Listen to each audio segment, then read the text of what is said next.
प्रथम मगध साम्राज्य का उत्कर्ष किस शताब्दी में हुआ था? ईसा पूर्व 4वीं शताब्दी, ईसा पूर्व 6वीं शताब्दी, ईसा पूर्व 2री शताब्दी और ईसा पूर्व 1ली शताब्दी। मगध में कौन कौन सा क्षेत्र आता था? पटना, गया, शाहाबाद, ये बिहार का क्षेत्र मगध में आता था।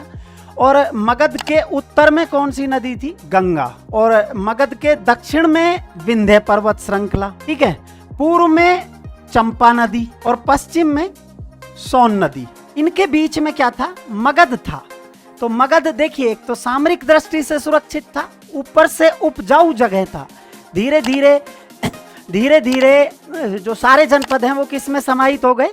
मगध में समाहित हो गए। मगध की राजधानी क्या थी? गिरिव्रज मगध की राजधानी थी। और गिरिव्रज के बाद राजधानी जो राजगृह बनी।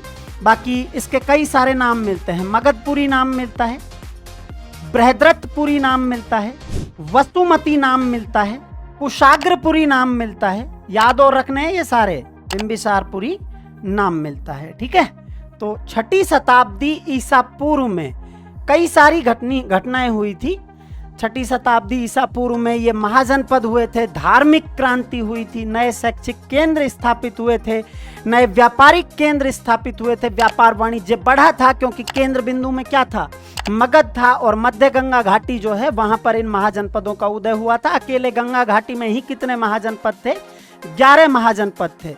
देखो मगध इतना पावरफुल क्यों था? तो एक तो यही कारण है कि इसकी भौगोलिक दृष्टि आप देख सकते हैं, ये सामरिक दृष्टि से भी सुरक्षित है, उपजाऊ जमीन भी है। फिर मगध के जंगल में हाथी बहुत ज्यादा थे, उनका उपयोग युद्ध में किया जा सकता था।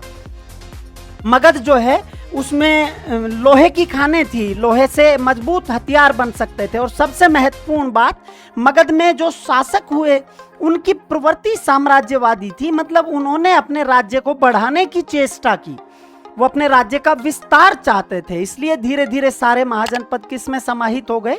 मगध में समाहित हो गए। इसीलिए मगध पावरफुल बनता गया, ठीक है।